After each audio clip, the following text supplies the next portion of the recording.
नमस्कार। एक बार फिर से आपका हमारे YouTube चैनल आर के क्लासेस केंचिया में आप सभी का स्वागत। आज का हमारा जो टेस्ट रहेगा वह है इतिहास कक्षा 6 एनसीईआरटी पाठ्यपुस्तक हमारे अतीत पाठ 4 क्या बताती है हमें किताबें और कब्रें। इससे पहले हमने नोट्स के द्वारा इस पाठ का अध्ययन कर लिया था और इस पाठ का अध्ययन करने के बाद में हम इसके आज क्वेश्चन आंसर हल करेंगे। तो इसमें 18 क्वेश्चन है। 18 में से आपके कितने क्वेश्चन सही होते हैं आप कमेंट करके ज़रूर बताएं। आप वीडियो को लाइक और शेयर कर दीजिए। शुरू करते हैं आज का टेस्ट।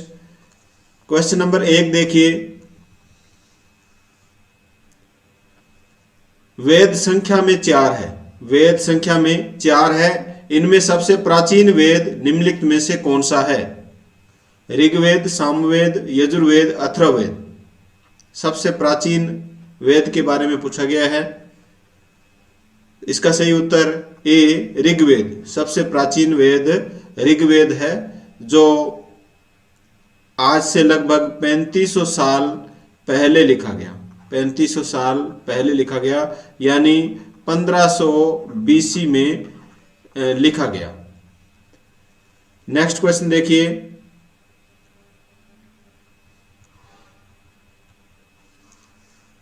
ऋग्वेद के संदर्भ में निम्नलिखित कथनों पर विचार कीजिए। ऋग्वेद में सभी सूक्तों की रचना पुरुषों के द्वारा की गई थी। ऋग्वेद की भाषा प्राक संस्कृत और वैदिक संस्कृत कहलाती है। ऋग्वेद का उच्चारण और श्रवण किया जाता था, न कि इन्हें पढ़ा जाता था। उपरोक्त कथनों में से कौन सा कथन सही है? इन कथनों को पढ़ करके आपको आंसर देना है। इन कथनों में से कौन से कथन है वो सही है?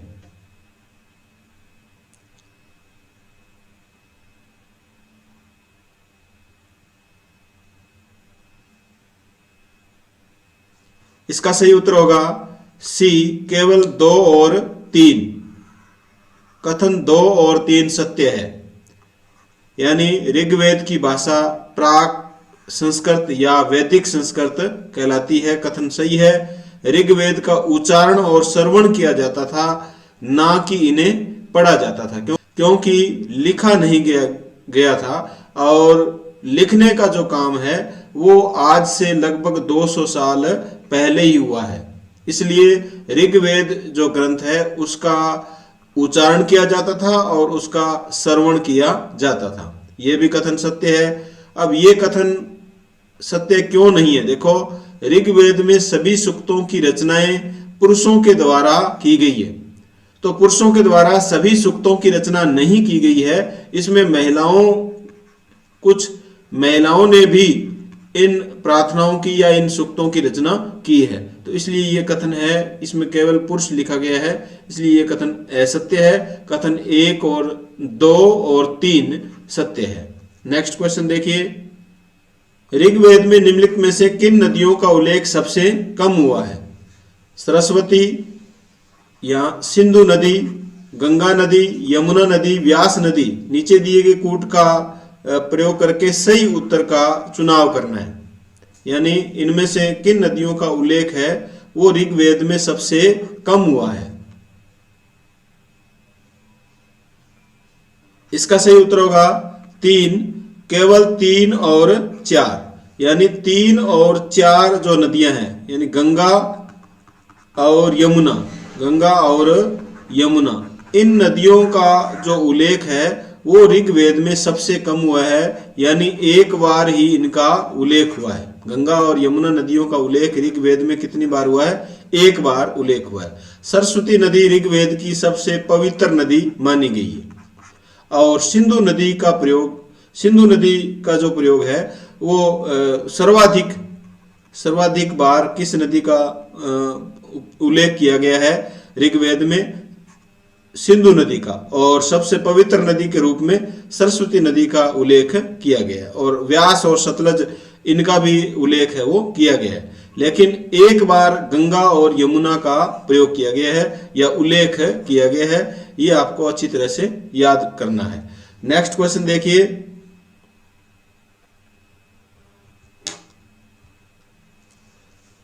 ऋग्वैदिक युद्धों के संदर्भ में निम्नलिखित में से कौन सा कथन सही नहीं है। जब नई वाला क्वेश्चन आए तो नई पर आपको राउंड कर लेना है। ऋग्वैदिक युद्धों के संदर्भ में निम्नलिखित में से कौन सा कथन सही नहीं है, आपको आंसर देना है इनको पढ़ करके।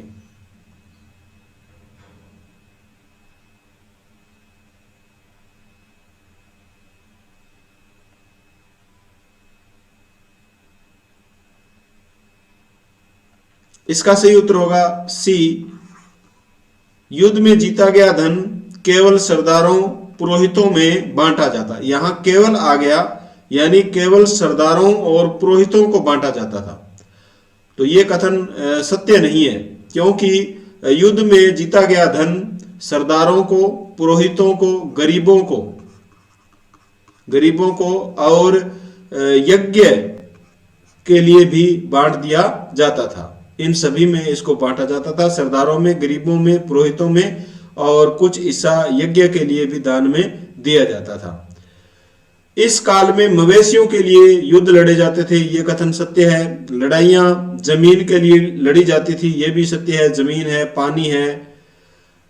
इस काल में युद्धों के लिए कोई स्थायी सेना नहीं होती थी। तो ये तीनों कथन है वो सत्य है, और कथन 3 ये असत्य है, यानी सही नहीं है। नेक्स्ट क्वेश्चन देखिए,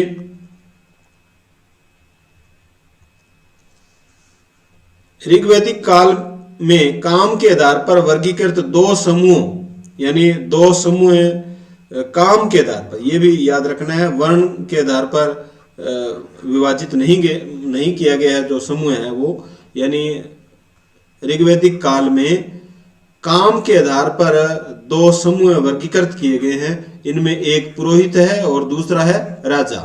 तो इनके संदर्भ में निम्नलिखित में से कौन से कथन सत्य है, इस पर आपको विचार करना है। पुरोहित, जिन्हें कभी कभी ब्राह्मण कहा जाता था, तरह तरह से यज्ञ और अनुष्ठान करते थे। राजा महलों में रहते थे और शासन के लिए कर वसूल करते थे। उपरोक्त कथनों में से कौन सा कथन सही है, आंसर दीजिए। जिन्होंने पाठ्य पुस्तक को अच्छी तरह से पढ़ा है वो इसका आंसर है वो आसानी से दे सकता है।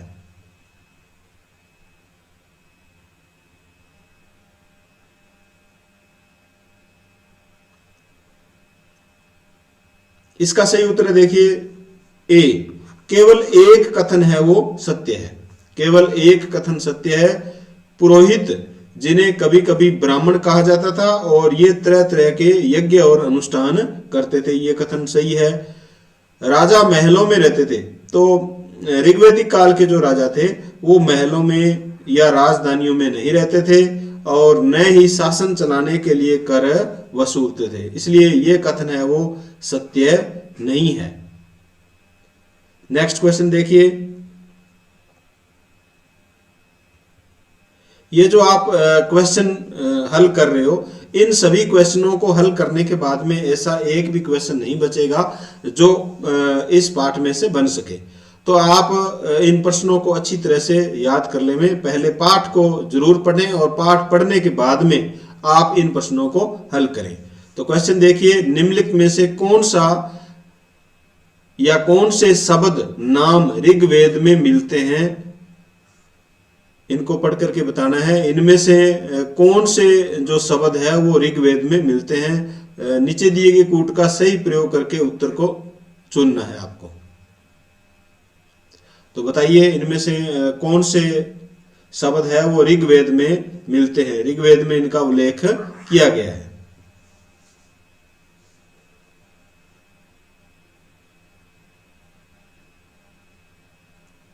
सभी साथी वीडियो को कक्षा 6 के विद्यार्थियों को शेयर जरूर करें ताकि उनकी नींव अभी से ही मजबूत हो जाए। आप जैसे कंपटीशन की तैयारी कर रहे हो तो अपनी नींव मजबूत अगर आपको करनी है तो आपको कक्षा 6 एनसीईआरटी कक्षा 6 की जो एनसीईआरटी की पाठ्य पुस्तक है उसको पढ़ना जरूरी है। कुछ साथियों के मैसेज आते हैं कि रीट में सर हम कौन सी किताबें पढ़ें, आरबीएससी पढ़ें या एनसीईआरटी। आप तो एनसीईआरटी करवा रहे हो, नहीं, मैंने आरबीएससी जो सभी बुक्स है इनके क्वेश्चन करवा दिए गए हैं। आपको ये आरबीएसई पढ़नी है, क्योंकि रीट का जो सिलेबस है अब 2022 में जो रीट होगी इसका सिलेबस चेंज नहीं होगा, और इसका जो सेकंड पेपर होगा उसमें आपको एनसीईआरटी से संबंधित ही पूछा जाएगा। तो दोनों ही पढ़नी है। रीट फर्स्ट पेपर के लिए आपको आरबीएसई पढ़नी है और सेकंड पेपर के लिए एनसीईआरटी पढ़नी है। तो देखिए इसका आंसर दीजिए, किन शब्दों का उल्लेख हमें ऋग्वेद में मिलता है। इसका सही उत्तर है डी 1, 2 और 3, यानी उपरोक्त सभी का उल्लेख पुरुजन, भरतजन और यदुजन, इनका उल्लेख हमें ऋग्वेद में मिलता है। नेक्स्ट क्वेश्चन देखिए, आर्य लोग अपने विरोधियों को निम्नलिखित विकल्पों में से क्या कहते थे। आर्य जो लोग हैं वो अपने विरोधियों को क्या कहते थे। शत्रु, विरोधी, अरि, दस्यु।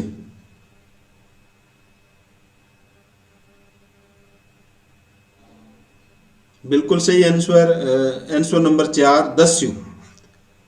आर्य लोग हैं वो अपने विरोधियों को क्या कहते थे, दस्यु कहते थे। नेक्स्ट क्वेश्चन देखिए,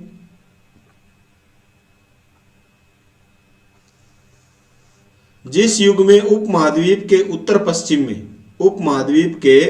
पश्चिम में ऋग्वेद की रचना हो रही थी। भारतीय जो उपमहाद्वीप है उसके उत्तर पश्चिम क्षेत्र में ऋग्वेद की रचना हो रही थी। तो यहां भी देखो क्वेश्चन बन रहा है, ऋग्वेद की रचना किस क्षेत्र में हुई, भारतीय उपमहाद्वीप के उत्तर पश्चिम क्षेत्र में। उसी समय कुछ अन्य जगहों पर महापाषाणिक कब्रें बनाने की प्रथा का विकास हो रहा था। महापाषाणिक कब्रों की प्रथा के संदर्भ में निम्नलिखित कथनों पर विचार कीजिए। बहुत ही अच्छा क्वेश्चन है। देखिए, यह प्रथा केवल दक्कन और दक्षिण भारत में प्रचलित थी। कुछ महापाषाण जमीन के भीतर होते थे, कुछ जमीन के ऊपर दिख जाते हैं। उपरोक्त कथनों में से कौन सा कथन सही है, यह आपको आंसर देना है। तो आंसर दीजिए सभी साथी।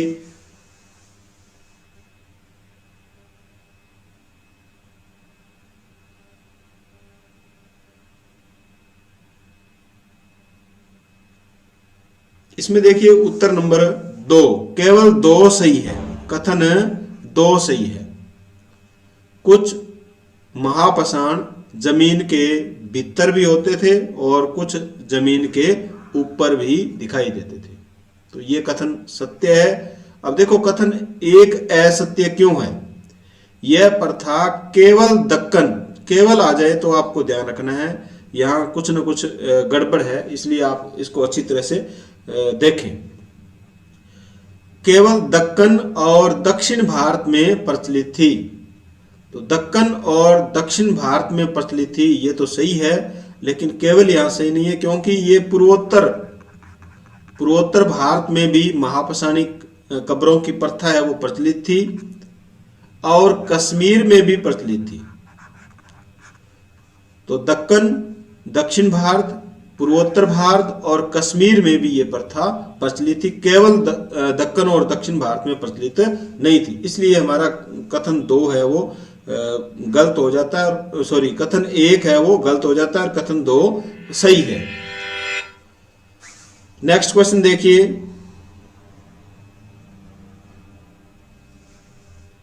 निम्नलिखित में से कौन से चिन्ह जमीन के भीतर की महापाषाणिक कब्रों को दर्शाते हैं। गोलाकार सजाए हुए पत्थर, अकेला खड़ा हुआ पत्थर, पत्थरों के बड़े चबूतरे। नीचे दिए गए कूट का प्रयोग करके आपको सही उत्तर बताना है। निम्नलिखित में से कौन से चिन्ह है वो जमीन के भीतर की महापाषाणिक कब्रों के बारे में हमें बताते हैं या दर्शाते हैं।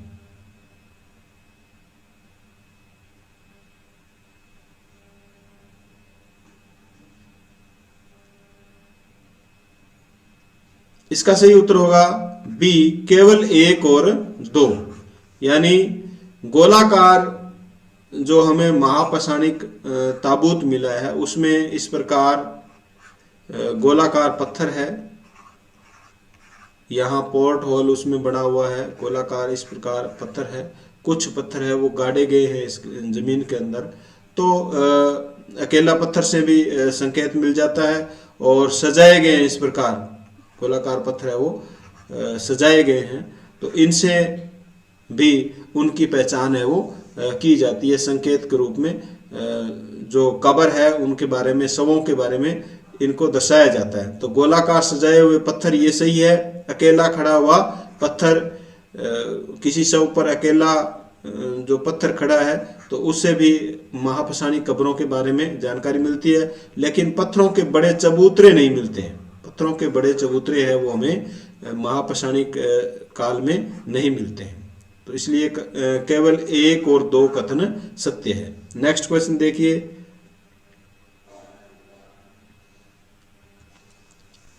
सभी महापशानिक कब्रों में कुछ समानता है। सभी महापशानिक जो कब्र है उनमें कुछ समानता है। सामान्यतः मृतकों को खास किस्म की मिट्टी के बर्तनों के साथ दफनाया जाता था। इन बर्तनों को निम्नलिखित में से किस नाम से जाना जाता था? यानी हमने कुछ समानताएं पढ़ी थी। मृतकों के साथ मिट्टी के बर्तनों को भी दफनाया जाता था, घोड़े के कंकाल भी मिले हैं, और घोड़े के सामान भी मिले हैं, कटार भी मिले हैं। तो इनमें मिट्टी के जो बर्तन थे वो किस रंग के थे, ये आपको बताना है। तो आंसर दीजिए। मैंने जो पाठ पढ़ाया है उसमें आपको एक एक लाइन, यानी जो क्वेश्चन है वही करवाए हैं। यदि आपने वह वीडियो देखा है तो आप अच्छी तरह से इन प्रश्नों को हल कर सकते हैं, इनके आंसर दे सकते हैं।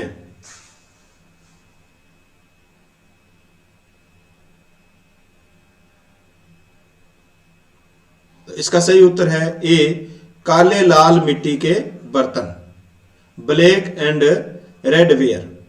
काले लाल मिट्टी के बर्तन है वो इन मृतकों के साथ है वो दफनाए गए हुए मिलते हैं। तो ये सभी जगह जो महापशानिक मिले हैं, चाहे वो पूर्वोत्तर भारत है, दक्कन है, दक्षिण भारत है और कश्मीर है, इनसे हमें इन शवों के साथ काले मिट्टी के बर्तन मिले हैं। तो ये इनमें समानता है। नेक्स्ट क्वेश्चन देखिए, महापशानिक कब्रों के संदर्भ में निम्नलिखित कथनों में से कौन सा कथन सही है? महापशानिक सही नहीं है ये पूछा गया। देखो, महापशानिक कब्रों के संदर्भ में निम्नलिखित कथनों में से कौन सा सही नहीं है, तो इनको पढ़ करके आपको आंसर देना है। तो आंसर दीजिए इनको पढ़ करके। महापशानिक कब्रों के संदर्भ में निम्नलिखित कथनों में से कौन सा कथन सही नहीं है? महापशानिक कब्रों से प्राप्त चीजें दफनाए गए लोगों की सामाजिक स्थिति की भिन्नता को दर्शाती है। कुछ महापशानिक कब्रों से एक ही परिवार के कई लोगों के कंकाल मिले हैं। कब्रों पर गोलाकार चट्टाने, खड़ी चट्टान रखकर चिन्ह बनाए जाते थे ताकि लोग आवश्यकता अनुसार शवों को दफनाने दोबारा आ सके। कब्रों में दोबारा जाने के लिए एक रास्ता होता था जिसे डेथ हॉल के नाम से जाना जाता था। तो इनमें से कौन सा कथन सत्य नहीं है, ये आपको बताना है।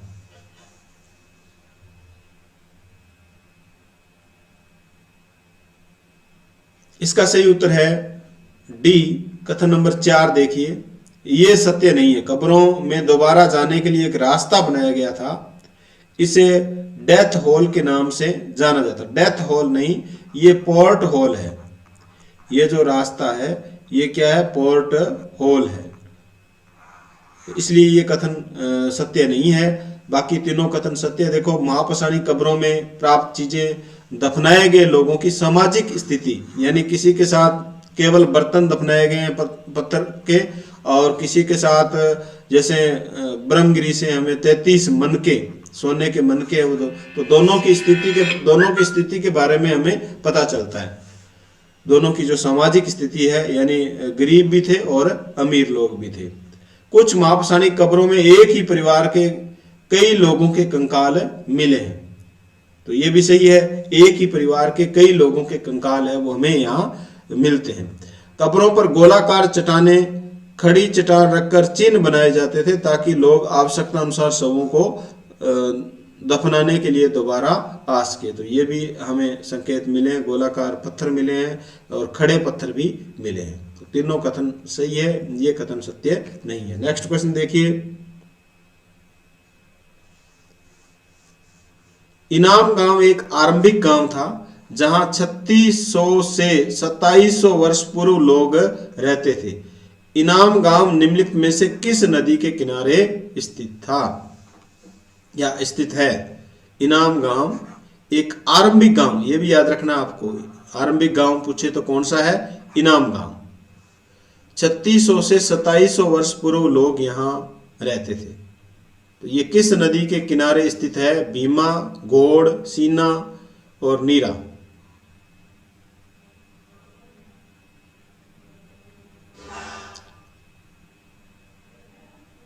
इसका सही उत्तर है बी, घोड़ नदी। घोड़ नदी, जो घोड़ नदी है, ये भीमा नदी की सहायक नदी है। भीमा की सहायक नदी है घोड़ नदी। तो इसके किनारे, घोड़ नदी के किनारे स्थित था आरंभिक गांव इनाम गांव। नेक्स्ट क्वेश्चन देखिए,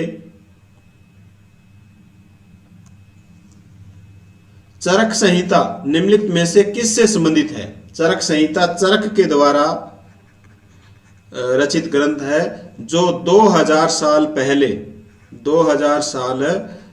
पहले लिखा गया ये ग्रंथ है, चरक संहिता।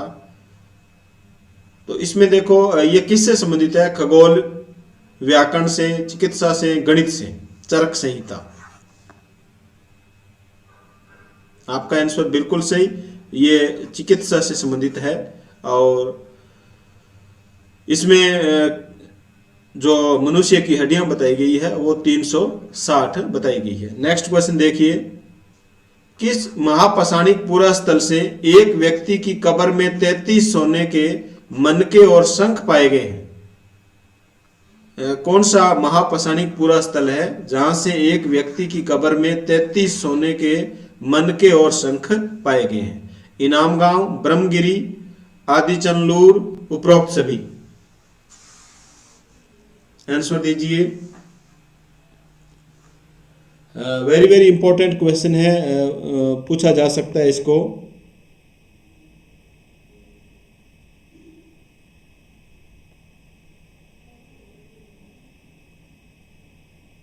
इसका सही उत्तर है बी, ब्रह्मगिरी। और ब्रह्मगिरी है कहाँ? ब्रह्मगिरी कौन से राज्य में है? ब्रह्मगिरी कर्नाटक में है। ब्रह्मगिरी है वो किस राज्य में है? कर्नाटक में है। यहाँ पर व्यक्ति की कब्र में 33 सोने के मनके और शंख मिले हैं। नेक्स्ट क्वेश्चन देखिए, निम्नलिखित कथनों पर विचार कीजिए। चरक संहिता के अनुसार मनुष्य के शरीर में 360 हड्डियां होती है। शरीर रचना विज्ञान के अनुसार शरीर में हड्डियों की संख्या 206 है। उपरोक्त कथन में से कौन सा या कौन से कथन सही है? इनको पढ़ करके आपको आंसर देना है। तो आंसर दीजिए, कौन सा कथन सही है?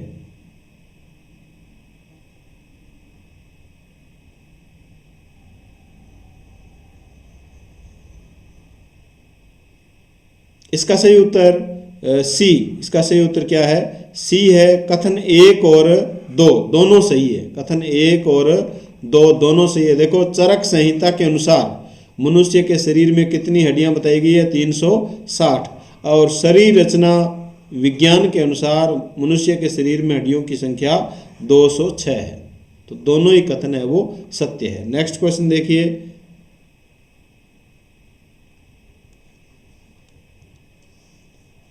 ताम्रपाषाणिक स्थल इनाम गांव किस राज्य में है?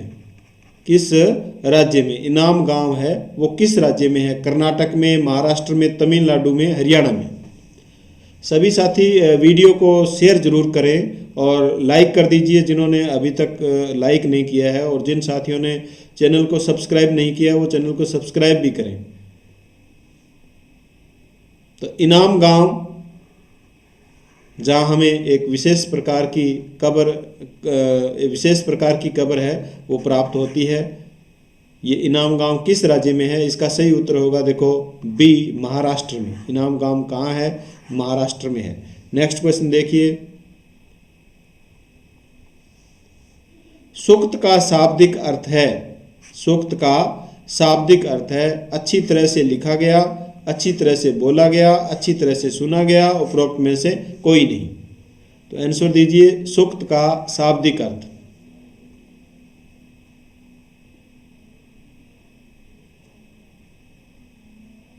इसका सही उत्तर बी, अच्छी तरह से बोला गया। सूक्त का शाब्दिक अर्थ क्या है? अच्छी तरह से बोला गया। नेक्स्ट क्वेश्चन देखिए,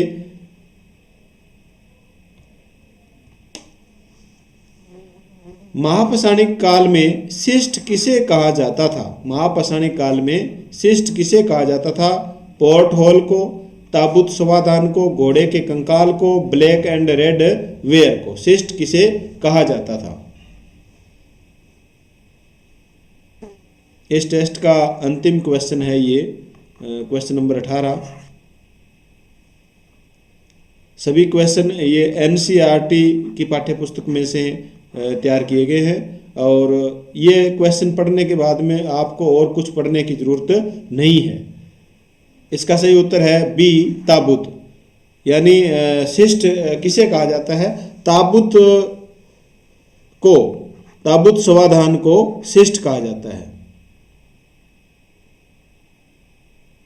हमने 18 क्वेश्चन पढ़े। 18 में से आपके कितने क्वेश्चन सही हुए आप कमेंट करके ज़रूर बताएं। मिलते हैं नेक्स्ट वीडियो में, तब तक के लिए धन्यवाद।